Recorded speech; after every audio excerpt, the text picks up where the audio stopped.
right, welcome to the Rowdy interview. Buzz Cutler here with the spotter for the number 2 Miller Lite Dodge, Joey Meier. Thanks for being here. I appreciate your time. Thanks for having us.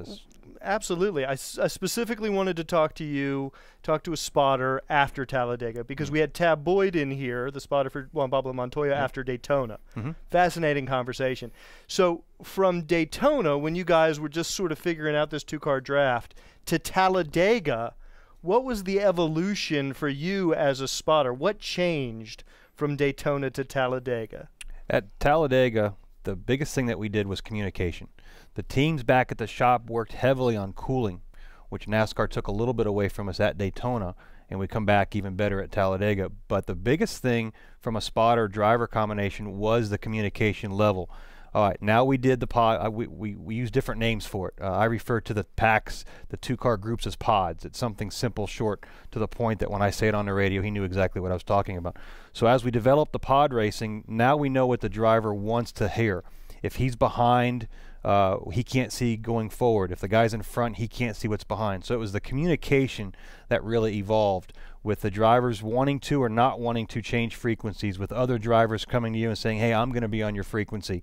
All right, at Daytona, when the driver came over to your frequency, it was still the spotters. He was on the radio 90% of the time.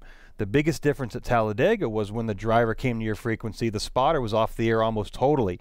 The driver leading the pod was one doing all the talking. And so we didn't see that very much at Daytona.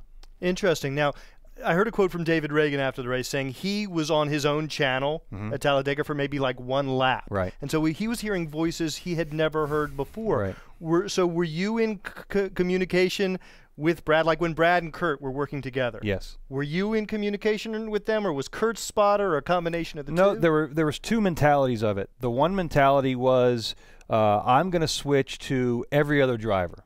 The second mentality is, I'm going to accept any driver that comes to us, and that was more Brad and Kurt's mentality. So we actually never changed frequencies, but we had drivers come to our frequency, and that was the biggest difference. Okay, so when you have other drivers on there, on your listening in, did you feel like you had to adapt your style, because you and Brad might have a specific vocabulary that works for you, but you might use terms that Kurt isn't used to hearing? So were you conscious of that at all? Well, when I found out, we had the crew chief had to approve who you gave your frequency to other drivers. I did my best to find out who those drivers were, and what I did is I actually went to their spotter before the race, and I said, hey, if you guys switch over to our frequency, what do you want to hear? What does your driver want to hear? Do you normally, how do you do it? What do you know, those are the kind of things that I tried to go out of my way just to see how their driver liked it.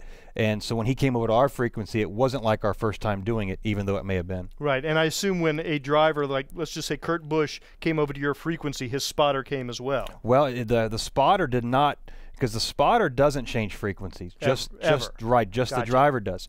What he might do is set up his radios where he can scan another driver. But see, he needs to be on his frequency so that the crew chief can still talk to him. So you still have that connection that can never be broken. What he will do, and what we'll do on the spotter stand for Talladega, when a driver switches frequencies and goes over, the spotters get together and they stand. And if I need something from Chris Osborne, who spots for Kurt, he'll tap me or I'll tap him.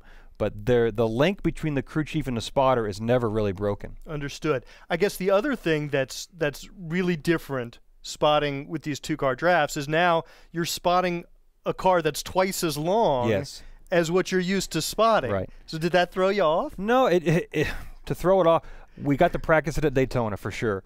But the interesting thing is when you spot a single car and the driver's in front of somebody, you know he can see forward.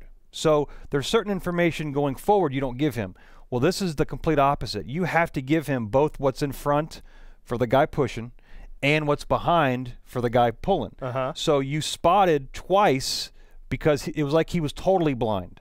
Even though it was a single car, you were looking out in front and behind, which is kind of unusual. Right, because one guy has a 180-degree view forward, the other guy has a 180-degree view backward, but it's not the same guy. No. So if you were doing the spotting and you were moving through traffic, like you say, the train is twice as long now. So even though your front car may have cleared traffic or to move lanes, you wouldn't say clear high or low until the second guy was able to do that maneuver as well. Did you ever have an instance where the front guy cleared, but by the time the back guy cleared, they were in traffic in front again and couldn't clear lower high. Well, that's where the radio communication was extremely important with the two drivers talking to each other, and it worked out better if the two drivers could talk. If I was doing all the talking and the guy pushing didn't get a big enough picture or a clear enough picture, what he would do is he would just, we say dump or let the first guy go and let him maneuver, and the second car would maneuver, and then we just get back up to each other after we cleared that pack. But if the two drivers were talking, he could give a better indication of how fast or how quickly he was going to move and change lanes. All right, so I guess this is going to continue to evolve. You've got the Firecracker. You've got another race at Talladega.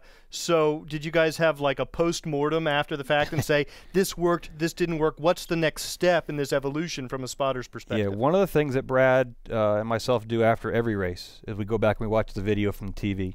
And specifically at this race, we had the convenience of unfortunately getting involved in an incident that kept us out of the contention for the win. So when we were back in the back still running with Brian Vickers and those two were talking, Brad took on a new, he elevated his mentality on what he wanted. We had talked about it before the race and then had a change of heart after the race to a different direction. So I think we'll go back to Daytona in July with a little different direction of our radio communication. Excellent. All right. Joey Meier, the spotter for the #2 Miller Lite Dodge of Penske Racing. Brad Keselowski, of course, is the driver. Thank you for your time. This spotting stuff, especially these two-car drafts, man, this is fascinating stuff. It's only begun, and there's no end to it. It can keep just getting better and better. And it'd be more exciting for the fans for sure. All right. We're going to have more with Joey on a separate video, so make sure you check back on a regular basis. Rowdy.com. Say it like it is. Say what like it is? Rowdy.com.